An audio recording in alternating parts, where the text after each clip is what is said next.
Désert de l'Arizona, dans l'Ouest américain. Ce trou immense, c'est le célèbre météore cratère. Un cratère en forme de bol de plus d'1 kilomètre de diamètre. La cause, la chute d'une météorite il y a 50 000 ans. Les météorites, ces fragments de blocs rocheux qui errent dans le système solaire et pénètrent dans notre atmosphère. Jusqu'à présent, très peu de moyens existaient pour les surveiller.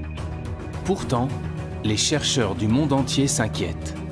Ils pensent que des météorites géantes pourraient provoquer la fin du monde. Ces phénomènes sont pris très au sérieux par la communauté scientifique internationale. En France, des astronomes ont lancé une grande chasse aux météorites. Sur les toits de l'Observatoire de Paris, des scientifiques viennent de mettre en place un réseau de caméras de surveillance. Une grande première. L'objectif de cette caméra, c'est d'observer toutes les chutes de météorites qui créent des grosses étoiles filantes. Ces grosses étoiles filantes étaient jusqu'à présent la seule trace de météorites dans l'atmosphère. À chaque fois qu'il y a un gros météore détecté par plusieurs caméras, on le sait instantanément et on est capable en quelques minutes de calculer la trajectoire. Et donc en faisant ça, on est capable de savoir où et quand les météorites tombent en France. Tout le territoire est quadrillé. Présentes dans tous les départements, les caméras fonctionnent jour et nuit. Il y en a environ 100 dans toute la France pour pouvoir faire ce qu'on appelle la triangulation, c'est-à-dire à partir de 2 caméras, on a 2 points de vue différents d'un même gros météore. Ces caméras vont peut-être enfin dévoiler les secrets que renferment ces énigmatiques corps rocheux. Même si les astronomes savent que la plupart des météorites viennent de la ceinture d'astéroïdes située entre Mars et Jupiter, ils ignorent de quel endroit précis. Désormais, ces caméras pourront pister la source de ces météorites d'après leur trajectoire.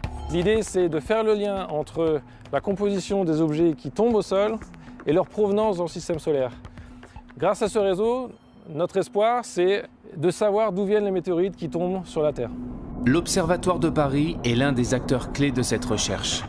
Et plus largement, c'est ici que l'on tente de percer les mystères de notre univers.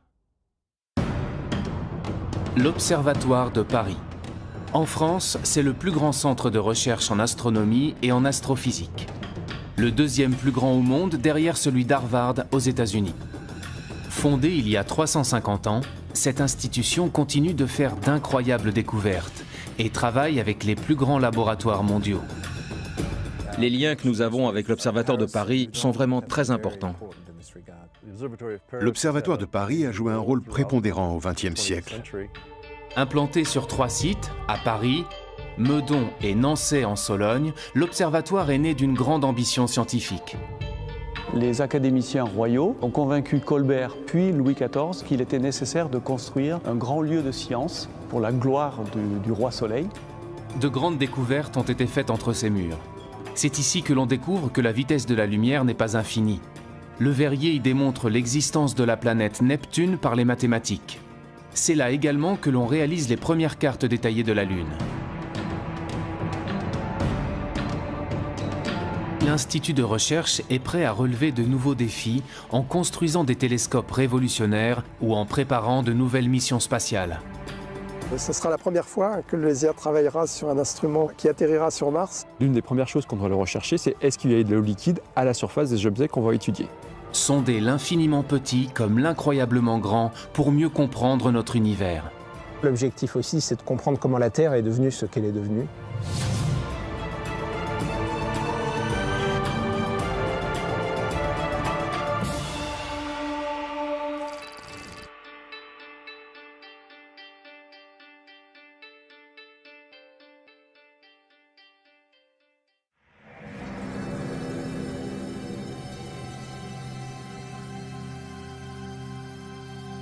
Nous sommes à l'ouest de la capitale, à Meudon. Sur les hauteurs de la ville, de majestueuses coupoles astronomiques dominent Paris. Fondé en 1876 par l'astronome Jules Janssen, le site de Meudon est rattaché à l'Observatoire de Paris depuis le début du XXe siècle.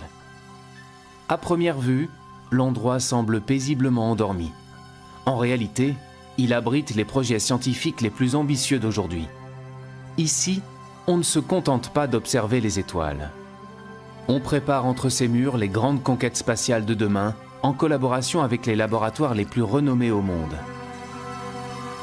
La nouvelle approche que permet le spatial, c'est à la fois un point de vue différent, d'être en dehors de l'atmosphère de la Terre, ce qui permet d'observer certaines longueurs d'onde qui sont inaccessibles au sol, donc de sortir de l'enfermement sur Terre, qui était le lot des astronomes précédents. Grâce à certaines missions spatiales, on tente aussi de se prémunir de risques majeurs qu'encourt notre planète. Au LESIA, le laboratoire d'études spatiales, on participe justement au lancement d'un nouveau satellite, Solar Orbiter. Il quittera la Terre pour une destination un peu particulière, le Soleil, notre étoile. Un grand projet international développé par l'Agence spatiale européenne et la NASA. Solar Orbiter est une mission qui va permettre d'observer l'activité du Soleil sur place directement avec l'observation du Soleil dans certains instruments, mais aussi à distance avec les éjections de masse coronale, c'est-à-dire les éjections de matière solaire qui voyagent à travers le milieu interplanétaire et dont certaines peuvent arriver jusqu'à la Terre et perturber les télécommunications ou les satellites d'observation. En effet, notre étoile connaît d'impressionnantes éruptions. Des milliards de tonnes de matière solaire sont éjectées du Soleil à plus de 1000 km par seconde, avec des répercussions directes sur la Terre. Ces éruptions peuvent mettre en danger la vie des astronautes et ont déjà causé des coupures d'électricité géantes. Nous sommes une société technologique qui utilise de plus en plus d'instruments qu'on envoie dans l'espace et qui est soumis à l'influence de cette étoile du Soleil. Ça peut endommager certains satellites, ça peut perturber les télécommunications, ça peut créer des coupures électriques généralisées à l'échelle de régions entières. Pour se prémunir de ces risques, l'Observatoire de Paris construit un instrument fondamental dans le cadre de cette mission. Le LESIA est impliqué dans le sonde spatiale Solar Orbiter par la production d'un instrument qui s'appelle RPW, qui est en charge de mesurer les ondes émises par les plasmas interplanétaires. La conception de cet instrument est maintenant presque terminée. Une fois le satellite lancé, il mettra plusieurs années pour atteindre le Soleil. Sa mission durera entre 7 et 10 ans et les premiers résultats ne devraient être connus qu'en 2022.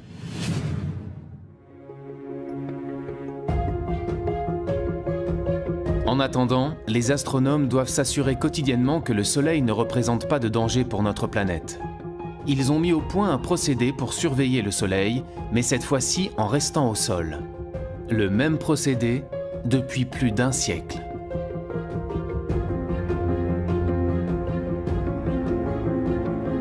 Ce qu'on fait depuis 108 ans, c'est qu'on prend des images du Soleil avec les instruments qui sont présents ici.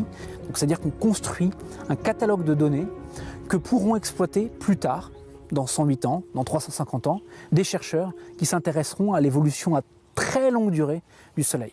Il s'agit véritablement d'un travail d'endurance qu'on essaye de donner aux générations futures. Tous les jours, sans exception, depuis plus de 100 ans, les astronomes prennent des photographies du Soleil. Un procédé relativement artisanal qui fonctionne grâce à ce que l'on appelle un spectrohéliographe. Sa mission, enregistrer les taches et les protubérances du Soleil.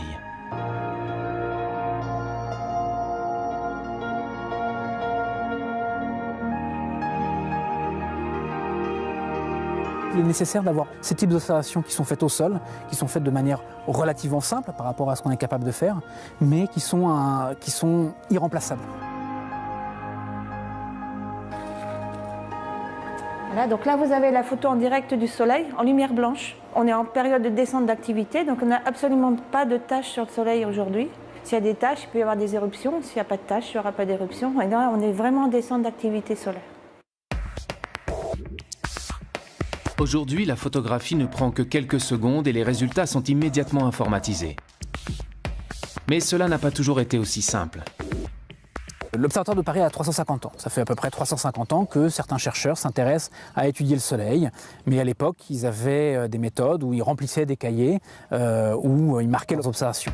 Pour section sur K, c'est la longueur d'onde, hein, surtout la longueur d'onde et l'heure du cliché là-dessus. 22 juillet 1929. Donc ça, c'est marqué tous les jours d'observation. Les pauses aussi, 3 minutes, pause. Grâce à cette observation sur une très longue période, les astrophysiciens ont pu identifier avec précision différents cycles d'activité solaire extrêmement réguliers. C'est cette régularité qui leur permet de prévoir les fortes éruptions et les perturbations potentielles. Le Soleil est vivant, il y a des moments où il est plus actif et des moments où il est moins actif. Donc il y a un premier cycle qui va être le cycle qui est très bien connu, qui est le cycle de 11 ans, où au début du cycle, petit à petit, il va y avoir de plus en plus d'éruptions jusqu'à un maximum. Et puis à nouveau, pendant quelques années, la fréquence des éruptions va diminuer jusqu'à ce qu'on arrive à un minimum où il n'y aura aucune éruption. Et puis ce qu'on est en train de découvrir, c'est qu'il y a aussi un cycle plus long, qui aura une centaine d'années, où pareil, il y a une modulation de l'activité du Soleil. Mais pour cela, il faut arriver à étudier le Soleil sur des périodes qui sont très longues, qui dépassent même la vie humaine. Et c'est ce qu'on fait ici, à l'Observatoire de Paris. Donc ça fait seulement sur ces cycles de 100 ans, on n'en a vu que 3 à l'heure actuelle. Souvent dans la recherche, il s'agit d'une course de vitesse, il s'agit de voir plus loin, voir plus petit. Ici, on est plus dans une course d'endurance, c'est-à-dire qu'il faut additionner des données sur des années et des années qu'on va transmettre aux générations futures pour que plus tard, les chercheurs qui travailleront sur ces problèmes dans 350 ans puissent eux comprendre mieux comment fonctionne notre étoile. Comprendre comment fonctionnent les étoiles et notre univers, repousser les limites de la connaissance, ont toujours été les raisons d'être des différents sites de l'Observatoire. Lorsqu'il est fondé en 1667, l'Observatoire de Paris devient rapidement un lieu fondamental pour la science, nourri par de grandes ambitions. Grâce à leurs connaissances, les scientifiques établissent pour la première fois des cartes maritimes et terrestres. Un projet révolutionnaire pour l'époque.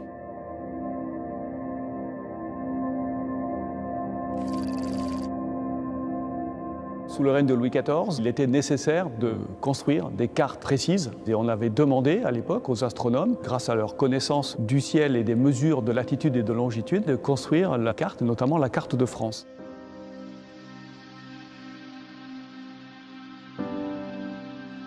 Au XVIIe siècle, connaître l'étendue du territoire et savoir s'y repérer est en effet un enjeu essentiel pour le commerce et la guerre.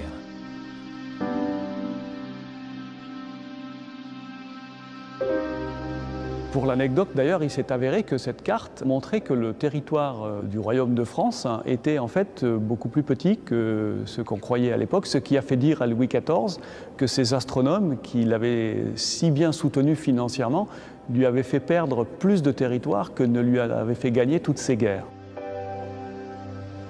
Cette carte, qui nécessite 60 ans de travail, représente une véritable innovation scientifique. C'est la première fois que l'on s'appuie sur la triangulation pour concevoir la représentation exacte du territoire. Et cette carte prend comme point zéro géographique une ligne méridienne, une ligne droite scindant le territoire en deux. C'est d'ailleurs en suivant cette ligne nord-sud que l'Observatoire de Paris a été construit.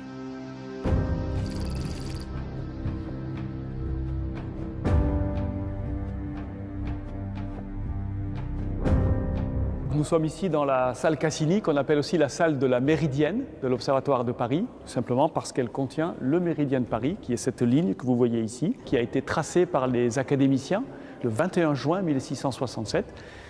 Ces académiciens qui ont donné comme instruction à l'architecte Claude Perrault de construire un bâtiment symétrique par rapport à cette ligne. Cette salle majestueuse, en fait, est un gigantesque instrument de mesure. En haut, ici, vous avez une ouverture avec une petite optique qui permet de projeter l'image du Soleil sur le sol. L'été, le Soleil est très haut sur l'horizon et par conséquent, l'image du Soleil se projette de ce côté de la salle. L'hiver, il est très bas et l'image du Soleil se projette complètement de l'autre côté de la salle. Et entre les deux, l'image du Soleil fait un aller-retour. Et donc tous les jours, à midi vrai, on peut mesurer précisément à quel endroit cette image traverse le méridien. En projetant l'image du Soleil sur cette ligne, les astronomes de l'observatoire ont pu démontrer que l'axe de rotation de la Terre s'inclinait sur son orbite. Ils ont également pu établir une mesure précise du temps grâce à cette ligne méridienne. Pendant presque tout le XVIIIe siècle, les astronomes ont mesuré précisément, jour après jour, année après année, la position du Soleil sur le méridien à chacun de ses passages.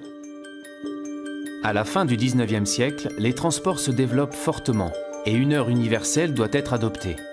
La suprématie anglaise dans le commerce maritime fait gagner le méridien de Greenwich. Mais l'observatoire reste l'un des maîtres incontestables du temps et définit encore l'heure légale française. La mesure du temps, c'est une des raisons majeures de la fondation de l'Observatoire de Paris. Dès la fin du 19e siècle, les astronomes de l'observatoire fabriquent le temps grâce aux horloges mécaniques. Et à l'époque, cela se passe dans les galeries souterraines de l'institution. Nous arrivons tout en bas des caves de l'observatoire. Et ici, nous allons aller vers les salles où étaient entreposés donc, les laboratoires. On stockait les horloges donc mécaniques puis à quartz au sous-sol parce que ici la stabilité de température, comme on est très profond, est très bonne tout le long de l'année. Elle fluctue quasi pas beaucoup moins qu'1 degré. Tous les systèmes mécaniques de précision ou les systèmes à quartz, ils sont très sensibles aux fluctuations de température. Donc ça change un petit peu la fréquence, la vitesse d'écoulement mesurée par l'horloge. Voilà. Donc plus c'est stable, mieux c'est. Et ici, personne ne passe, personne n'ouvre de porte, personne ne vient. Voilà. Ça s'est terminé dans la deuxième moitié du XXe siècle, au moment où toutes ces horloges ont été remplacées finalement par les horloges atomiques. Les horloges atomiques. Une véritable révolution scientifique développée dans les années 60. Dans des salles protégées comme des bunkers, à l'abri de la lumière et de la chaleur, l'observatoire définit le temps grâce à l'oscillation régulière de certains atomes. Ici, nous sommes dans une pièce où nous avons une horloge atomique. Elle sert à réaliser la définition de la seconde. Et cette définition, elle est basée sur une définition par rapport à l'atome de césium, qui est de exactement 9 192 631 770 par seconde. Les atomes de césium ont la propriété de se mouvoir selon un mouvement de va-et-vient, une oscillation extrêmement régulière. Et nous, ce qu'on fait dans cette horloge, c'est qu'on va compter cette oscillation et donc être capable de réaliser exactement 1 seconde. Lorsqu'il passe d'un niveau d'énergie à un autre, l'atome de césium émet une fréquence immuable du rayonnement électromagnétique qui détermine la seconde. Et une fois qu'on sait très bien réaliser cette seconde, ensuite il y a d'autres systèmes par ailleurs qui vont compter les secondes pour réaliser la minute, l'heure et le temps en continuant à compter. Pour mesurer cette seconde, on provoque cette oscillation dans cette pièce isolée de toute perturbation. Pour contrôler ces atomes, on les refroidit, ça veut dire qu'ils sont très lents. On va les lancer, ils sont sous vide. C'est comme quand vous lancez une pierre. Ils vont monter, retomber, et pendant toute cette interrogation, presque 1 seconde en fait, pas tout à fait, on va mesurer cette oscillation. Donc on va faire des mesures ensuite répétitives, et ça va nous permettre de parfaitement fixer l'intervalle de temps, qui est à la base de la réalisation de l'ensemble ensuite de notre échelle de temps.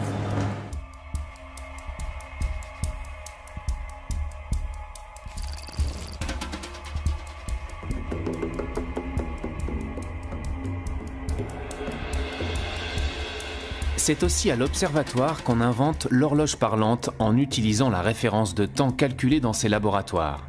L'idée est simple, donner par téléphone la même heure sur tout le territoire à tous les Français par une même voix. À l'Observatoire de Paris, chaque nuit, le service qui a mission de fabriquer l'heure vit de la sorte une perpétuelle course contre la montre entre les renseignements fournis par les étoiles et les pendules dont il faut régler les tops sur ceux de la pendule mère. Il suffit de composer un numéro de téléphone pour obtenir la voix que tout Paris connaît et l'heure exacte. Il sera exactement 9h40. Merci. Les astronomes de l'observatoire ont une connaissance si poussée concernant le temps qu'ils peuvent répondre à toutes les questions que l'on se pose sur les éphémérides, sur le mouvement des astres dans le ciel, même très loin dans le passé.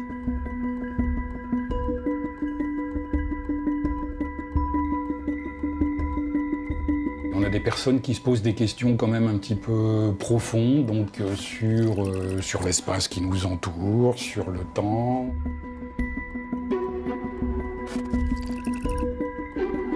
On a des demandes très spécifiques. Ou d'historiens ou d'archéologues. Ils ont découvert en fait une inscription qui est gravée dans la tour même de la cathédrale de Nevers. À la Saint-Michel, 1606, fut éclipse à 1h après-midi et fut nuit claire. Par rapport à ça, j'ai fait des recherches, il n'y avait pas d'éclipse, en tout cas en 1606. Par contre, il y en avait une qui pouvait être favorable, correspondre à celle-là, c'était l'année précédente, en 1605. Donc nous, actuellement, avec les théories dont on dispose, on est effectivement en mesure de calculer l'état du ciel à un instant donné quelconque. Donc par exemple, remonter le temps jusqu'à 5000 ans en arrière. C'est pour ça qu'on a souvent des questions qui nous proviennent d'historiens ou d'archéologues, qui travaillent effectivement sur du matériau qui est aussi ancien que ça. Je reçois des demandes électroniques par mail et également du courrier. Donc celle-ci, elle provient d'un monsieur qui s'est posé une question toute simple. Il suppose un vaisseau spatial qui va accélérer continuellement à une accélération égale à l'accélération de la pesanteur, celle qui nous tient sur la Terre. Et en disant, à partir de ça, combien de temps va mettre ce vaisseau spatial pour atteindre une vitesse égale à la vitesse de la lumière, et à quelle distance de la Terre cette vitesse sera atteinte. Alors il a fait le calcul, et puis il me demande juste de vérifier si son calcul est correct. Il signe d'ailleurs par Carpe Diem. Alors, bon, Carpe Diem, hein, on sait tout ce que ça veut dire. Donc le monsieur, c'est quand même un monsieur qui est connu. Bon, il est en prison, je crois, depuis les années 70, c'est un tueur en série. Je reçois aussi des courriers de tueurs en série. J'essaye de répondre à tout et à tout le monde. Donc le monsieur en question, je lui ai répondu, son calcul était juste, à peu près juste. Donc c'est pour dire que vraiment dans ce service, on a de tout. On a du très sérieux et puis on a du loufoque, de l'insolite, de toutes sortes de choses, quoi.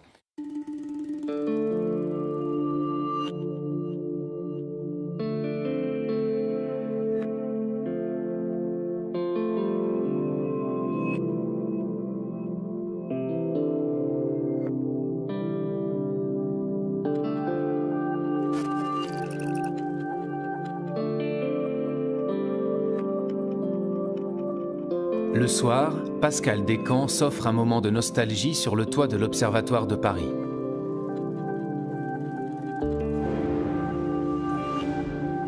La lunette Arago, le plus célèbre instrument de l'Institut d'astronomie, marche toujours parfaitement.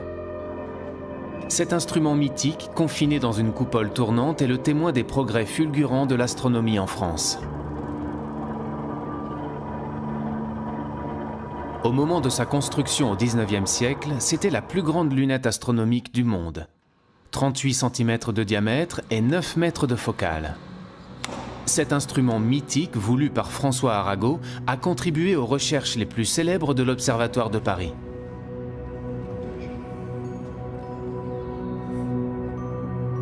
Voilà, parfait. Voilà. Tout est bon.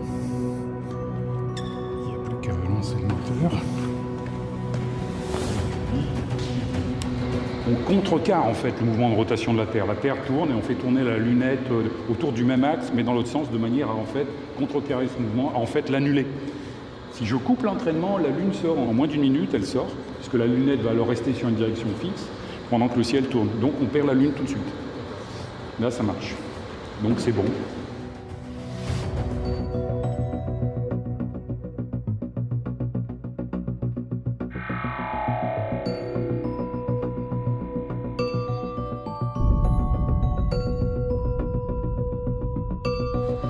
On sent vraiment le relief lunaire de façon assez impressionnante. Ouais, là, c'est très... Et puis ça bouge pas.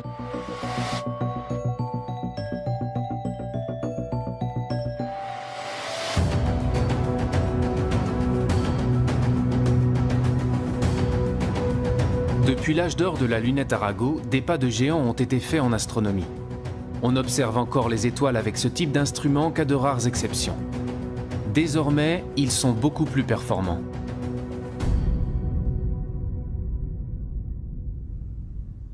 Pour obtenir une meilleure vision des astres, on construit des réseaux de télescopes utilisés par des équipes de recherche de différents pays. Astronome à l'Observatoire de Paris, Vincent Coudet du Foresto travaille justement depuis 15 ans sur un réseau de télescopes construit aux États-Unis.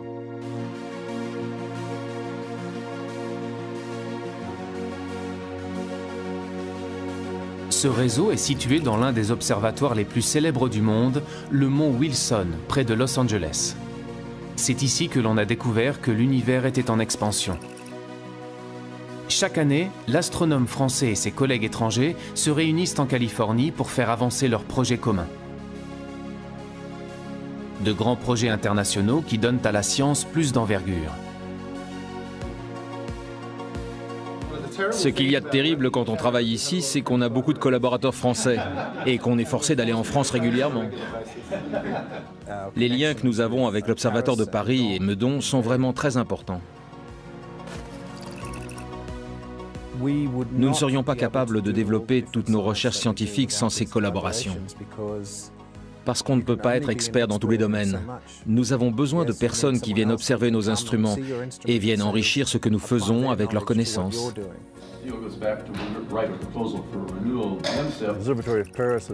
L'Observatoire de Paris a joué un rôle prépondérant au XXe siècle, en développant des technologies d'optique de précision qui sont capitales pour les télescopes modernes ou les instruments que nous utilisons aujourd'hui. Vincent Coudet du Foresto et ses équipes de l'Observatoire de Paris ont conçu un instrument, Fluor, qu'il n'est possible d'utiliser qu'ici, au Mont Wilson, grâce aux 6 télescopes placés en réseau, idéalement espacés les uns des autres. Ce que notre équipe à l'Observatoire de Paris a amené, c'est un instrument qui s'appelle Fluor, qui recombine la lumière des télescopes de telle manière à ce qu'on va pouvoir simuler finalement le comportement d'un télescope de presque 300 mètres de diamètre qu'on serait bien incapable de construire. Imaginez un télescope de 300 mètres de diamètre.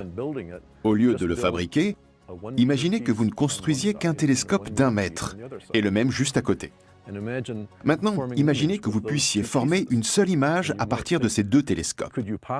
Là, vous vous demandez, est-ce que c'est possible de récolter avec ces 2 télescopes les mêmes données qu'avec un télescope de 300 mètres? Eh bien, la réponse est oui. Cette technique d'observation, c'est l'interférométrie. En combinant la lumière de plusieurs télescopes en réseau, il est possible d'obtenir une image d'une finesse équivalente à celle d'un télescope beaucoup plus grand. Fluor permet de combiner la lumière des télescopes du Mont Wilson par fibre optique et non plus avec des miroirs. Une révolution. Ici, nous avons construit le réseau de télescopes et toute l'infrastructure, et Vincent a apporté Fluor, son instrument, et peut l'utiliser. En échange, il le met à disposition d'autres scientifiques. On ne pourrait pas faire le travail qu'on fait maintenant s'il n'y avait pas ces collaborations internationales. Les compétences, elles sont très complémentaires. Ici, il y a une infrastructure qui est complètement unique, avec ces télescopes qui sont éloignés les uns des autres, qui permettent vraiment de simuler un télescope géant. Nous, on apporte un instrument qui permet de faire des images avec une très grande précision. Et c'est justement de l'apport de ces compétences complémentaires qu'on peut obtenir des observations intéressantes.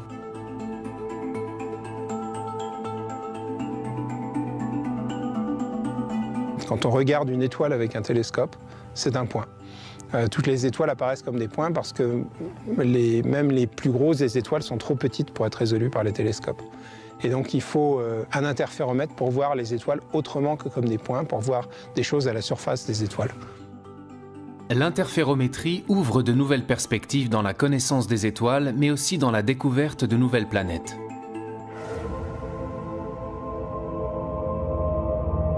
Parmi les projets qu'on a avec Fluor, il y en a un où on va regarder l'environnement des étoiles, ce qui se passe autour des étoiles. Et on sait que les étoiles, notamment quand il y a des systèmes planétaires, il y a des poussières qui restent en orbite autour de l'étoile et qui diffusent une sorte de lumière de halo. Et pour nous, ces lumières, c'est un peu la trace, c'est un peu la signature d'un système planétaire qui peut se trouver derrière. La signature d'un système planétaire comme celle d'exoplanètes, des planètes situées hors du système solaire, et que les astronomes découvrent par centaines depuis 20 ans.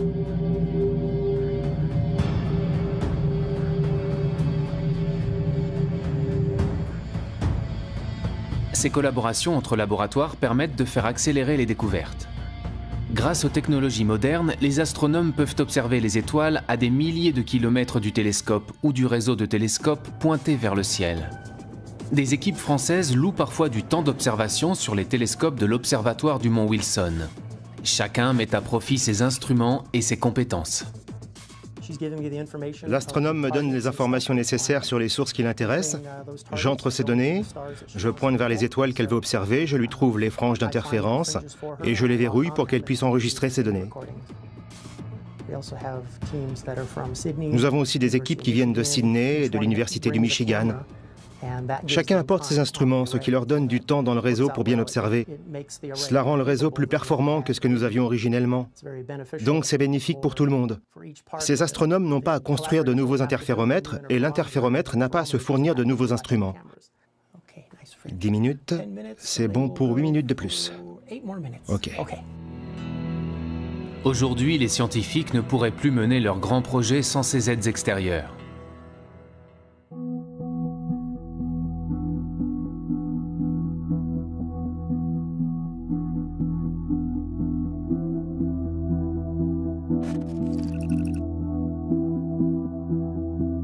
La recherche, c'est l'échange d'idées, et donc l'échange, la confrontation, la critique, et de la critique naît de nouvelles idées. Donc si on est tout seul dans son coin, en général, on n'arrive pas à grand-chose. En tout cas, on a besoin d'être à certains moments seul dans son coin pour réfléchir, mais si on ne confronte pas ces idées à la communauté à un moment ou à un autre, de toute façon, on n'avancera pas. Les découvertes futures nécessitent des moyens extrêmement importants qu'aucun pays au monde n'est capable de mettre sur la table tout seul. Donc on peut dire que tout ce qui était facile a déjà été fait, si vous voulez, et pour aller plus loin maintenant, il faut développer ces grands projets beaucoup plus complexes et beaucoup plus coûteux. Aujourd'hui, de nombreux pays rassemblent leurs forces pour résoudre la grande question de l'humanité. Sommes-nous seuls dans l'univers? Existe-t-il de la vie extraterrestre? Une planète pourrait apporter des réponses et obsède les chercheurs du monde entier. C'est Mars, la planète rouge. Après le succès de la mission menée sur Mars en 2012 et le lancement du rover Curiosity, les astrophysiciens espèrent que la planète rouge répondra enfin à leurs questions.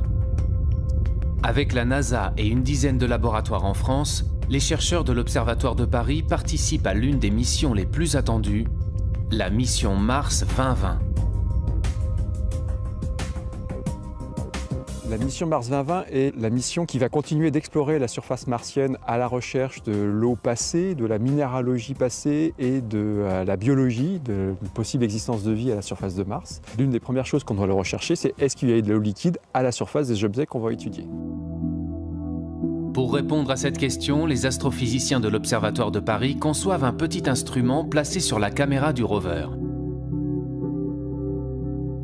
Nous travaillons ici sur une partie des détecteurs et sur toute l'ingénierie système de la caméra qui sera placée au bout d'un mât sur cette mission spatiale. On fabrique un petit instrument qui est un spectromètre infrarouge qui va nous permettre de faire la spectroscopie de la surface martienne. En fonction des différentes couleurs qui seront présentes, on sera capable de dire quels sont les minéraux qui sont présents à la surface de Mars et éventuellement même en quelle quantité. On va aussi essayer de voir s'il y a de la matière organique à la surface de Mars.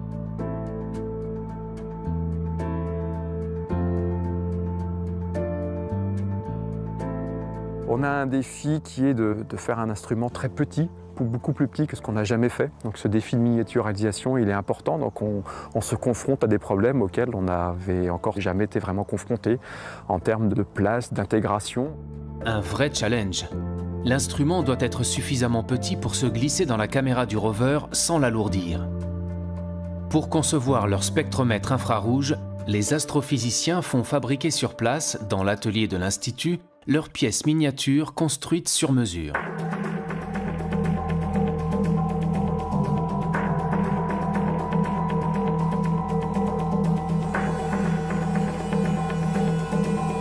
Il a fallu trouver une place au sens physique, où est-ce qu'on se met exactement. Il a fallu aussi trouver comment on branchait nos fonctions, de l'électronique, quelle masse on apportait. Il ne fallait pas apporter trop de masse, parce que sinon on en était trop lourd, on n'aurait pas pu être au sommet du mât du rover. Donc on a tout ce genre de contraintes qui nous empêchent de faire exactement tout ce que l'on veut et nous restreignent dans nos objectifs scientifiques. Ce sera la première fois que le LESIA travaillera sur un instrument qui atterrira sur Mars et c'est pour nous un nouveau challenge. Un nouveau challenge que l'Observatoire doit remporter. Les équipes n'ont pas le droit à l'erreur. Maintenant que l'étape de fabrication de l'instrument est terminée, les chercheurs lui font subir une série de tests et de vérifications. L'instrument est placé dans les conditions extrêmes de l'espace et de la surface martienne. Sachant qu'il peut faire jusqu'à moins 133 degrés sur Mars, il doit résister à un univers hostile. pouvoir se dire qu'un petit morceau de métal et d'optique qu'on a créé se retrouve dans l'espace, c'est quelque part quelque chose qui nous rend très fiers.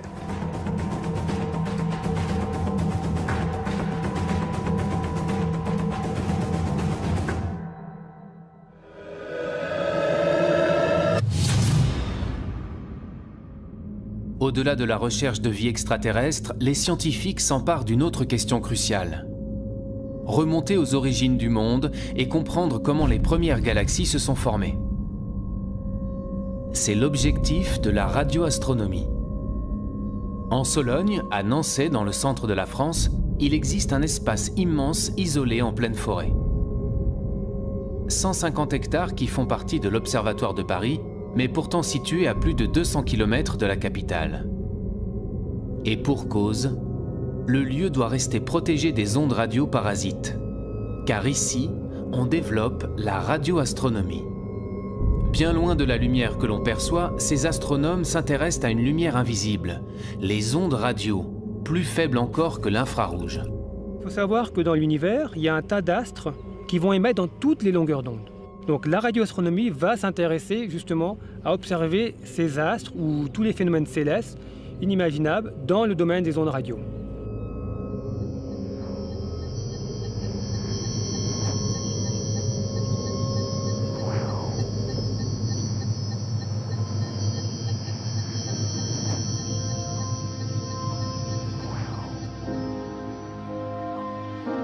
Les ondes radio émises par les étoiles sont collectées par cet immense instrument métallique.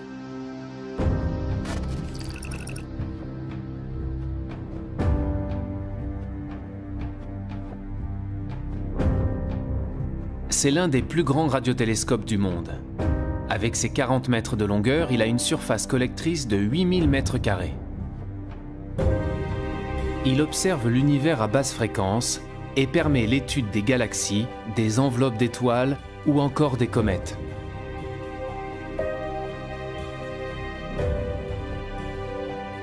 Vous pointez le télescope vers une direction d'observation du ciel, c'est la source qui vous intéresse. Donc le rayonnement arrive sur ce qu'on appelle un miroir qui va être mobile. Il réfléchit ce rayonnement sur un miroir fixe qui lui-même va réfléchir ce rayonnement dans un chariot où se trouve le récepteur. Ici, on peut voir presque l'intégralité du ciel, bien sûr, de notre hémisphère. Les ondes à basse fréquence correspondent à celles d'astres très éloignés et qui ont mis beaucoup de temps à nous parvenir, donc très anciens. La radioastronomie permet de remonter le temps et d'accéder aux origines de l'univers. Quand vous avez un objet émetteur en ondes radio qui s'éloigne de vous, cette fréquence, ce signal caractéristique va être décalé vers les basses fréquences. Et donc, ainsi, vous allez pouvoir étudier l'hydrogène dans l'univers lointain. C'est pour ça qu'actuellement, il y a des projets qui se développent à très basse fréquence, parce que ce qui permet d'étudier l'univers quand il était très très jeune, donc quelques centaines de millions d'années par exemple. C'est également grâce à la radioastronomie que l'on a découvert les pulsars issus de l'explosion d'étoiles en fin de vie. Les pulsars nous ont donné de nouvelles indications sur la structure de la Voie lactée. Désormais, les chercheurs veulent aller encore plus loin dans l'observation des astres grâce à des radiotélescopes de nouvelle génération comme Nénuphar.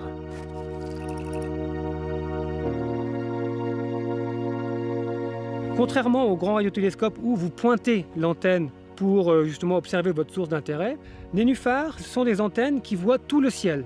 C'est un peu une révolution en radioastronomie en fait, c'est d'avoir des antennes qui voient tout le ciel et qui pointent et vous pointez dans différentes directions.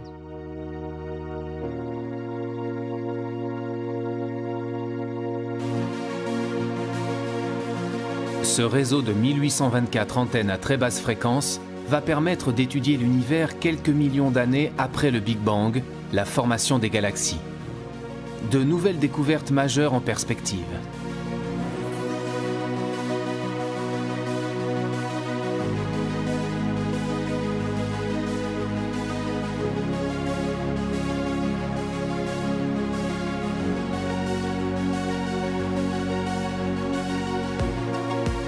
Fournir une vision renouvelée de la structure de notre univers pour en comprendre sa composition et son origine, c'est le défi quotidien que tentent de relever ces astrophysiciens.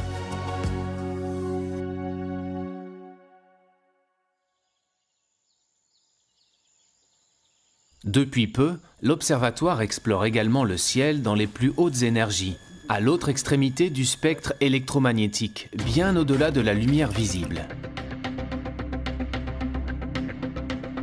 Le site de Meudon abrite un prototype de télescope unique en son genre. Il fera partie d'un futur grand réseau appelé CTA. Une nouvelle génération de télescopes dont l'objectif est d'explorer l'univers dans les plus hautes énergies, les rayons gamma. Ces rayons gamma sont situés au-delà de la lumière visible, au-delà des rayons X. C'est une lumière extrêmement énergétique.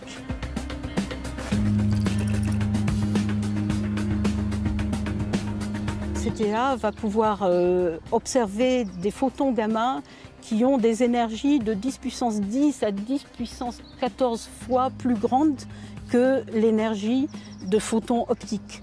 Donc on voit qu'on touche là à un domaine qui est tout de même très loin de notre perception directe, personnelle. Grâce à une technologie interposée, on va pouvoir imaginer des façons de mettre en évidence ces rayons gamma et de les étudier, et du coup de devenir sensible, disons, en tant que civilisation technologique, on est devenu sensible aux rayons gamma de très hautes énergies. À ce stade du projet, les chercheurs sont encore en phase de test sur le prototype. Mais bientôt, plusieurs dizaines de télescopes comme celui-ci collecteront partout dans le monde ces rayons gamma. Ce que les télescopes vont observer, ce sont des flashs de lumière émis par des gerbes de particules. Des particules produites par les rayons gamma lorsqu'ils pénètrent dans l'atmosphère. On va pouvoir faire l'image de ces gerbes atmosphériques. Donc ça va faire une sorte de cascade de particules qui va descendre petit à petit vers le sol. Et dans cette gerbe atmosphérique, il y a justement des particules très rapides qui vont émettre un flash bleuté très ténu qui va être détecté par les caméras des télescopes Cherenkov. Mais on voit les produits que son entrée dans l'atmosphère a générés et le rayonnement qui en résulte au bout du compte. Il faut avoir une résolution temporelle pour suivre l'évolution de ces flashs de l'ordre de la nanoseconde. Donc la nanoseconde, c'est 1 milliardième de seconde. Lorsque la nuit tombe, les tests d'observation peuvent commencer. L'équipe est composée de chercheurs du monde entier, chacun étant spécialisé sur une partie du télescope. Au total, 30 pays et 1200 scientifiques sont engagés dans ce projet hors norme. Ils espèrent tous repérer des cascades de particules dans le ciel de Paris.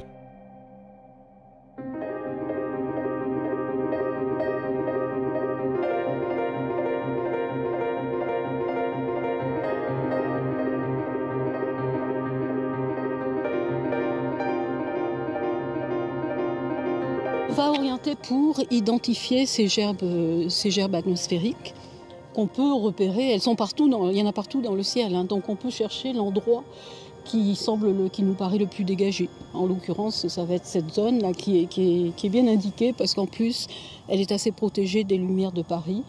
Et là, elle n'a pas de nuages, donc on va pointer dans cette direction. On voit des sites où il y a eu des phénomènes très énergétiques et même voire cataclysmiques, comme des explosions d'étoiles lors de supernovae. Ce télescope pourra même observer des astres tellement compacts que la lumière ne peut pas en sortir, et qui restent jusqu'à aujourd'hui invisibles, comme les blazars, ces trous noirs qui renferment de nombreux secrets pour les chercheurs. Ça va apporter de nouvelles informations sur les propriétés de ces systèmes cosmiques. Et ça fournit en général à la communauté astronomique une vision renouvelée de notre univers.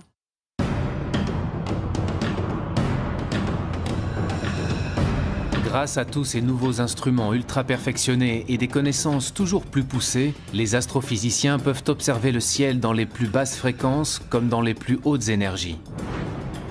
Mais ils se confrontent toujours à une limite, celle de la formation de notre univers. Aujourd'hui, on n'est pas capable en fait, de remonter aux premières sources, à l'origine, à nos origines. On a besoin d'observer des galaxies de plus en plus lointaines, beaucoup plus distantes. Et pour cela, il faut des instruments de plus en plus puissants. L'instrument d'observation le plus puissant, c'est le projet futuriste ELT, Extremely Large Telescope. Un télescope européen géant, le plus grand télescope au monde, celui qui va peut-être réussir à remonter le temps jusqu'à l'origine de l'univers. Là, le but, c'est vraiment d'aller jusqu'au bout, d'aller vraiment étudier physiquement en fait, les premières sources de l'univers. C'était quoi d'abord? Est-ce que c'était des galaxies? Est-ce que c'était des amas d'étoiles? Est-ce que c'était autre chose? Des étoiles même, simplement, en explosion? C'est un télescope qui va être installé dans les années 2020. Ça consiste à prendre tous les grands télescopes existants sur la Terre aujourd'hui, c'est-à-dire 15 grands télescopes de 10 mètres, les mettre ensemble, de combiner leurs miroirs et d'en faire un seul. Ces 39 mètres de diamètre, on doit les installer sous une coupole, ce qui fait que la coupole représente à peu près l'équivalent de 3 arcs de triomphe superposés. C'est l'un des projets européens les plus ambitieux en matière d'observation au sol.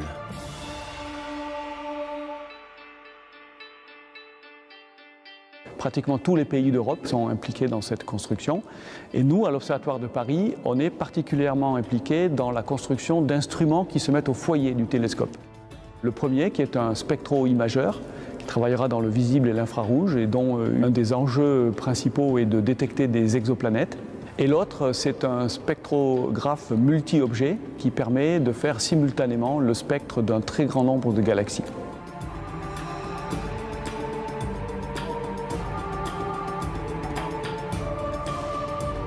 Il y a plus de 100 milliards de galaxies dans l'univers. Alors chacune de ces galaxies contient plus de 100 milliards d'étoiles. Rassurez-vous, on ne veut pas analyser les 100 milliards, mais on veut au moins avoir un aperçu, je dirais, de comment elles sont constituées. Et pour ça, il nous en faut beaucoup plus qu'une. Il en faut plusieurs centaines. On va pouvoir mesurer la composition des objets, de quoi ils sont faits. Dans le même temps, on va aussi voir comment ces objets se meuvent. Et on va regarder en fait les mouvements de cette galaxie. Donc en fait, on va refaire un bilan complet de l'univers, mais surtout un bilan complet de l'univers et de son évolution, de comment il était dans le passé. C'est un enjeu en fait pour toute la communauté d'astronomie du point de vue du télescope et des instruments. Et puis pour un institut comme l'Observatoire de Paris, c'est un sacré enjeu parce qu'on n'a jamais fait ça. À l'image de la construction de ce télescope géant, il reste encore d'incroyables défis scientifiques à relever pour répondre à l'ultime question: d'où venons-nous? L'objectif, c'est vraiment de comprendre comment les planètes deviennent ce qu'elles sont devenues, comment on peut relier leur histoire avec leur état actuel. Et évidemment, l'objectif aussi, c'est de comprendre comment la Terre est devenue ce qu'elle est devenue.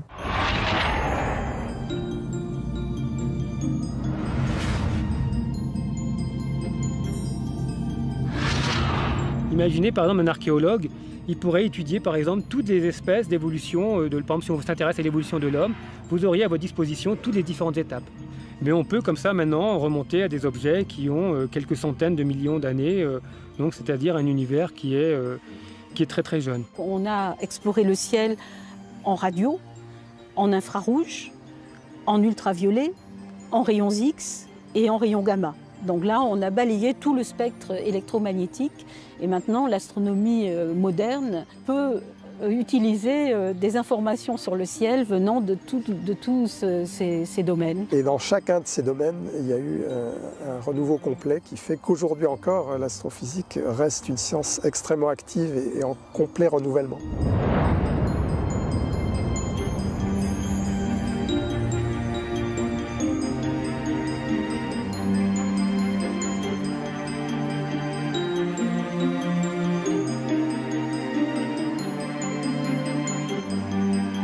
Il y a un point qui est important pour tout institut de recherche, c'est de toujours accroître sa capacité à initier des grands projets qui contribuent à structurer l'avenir.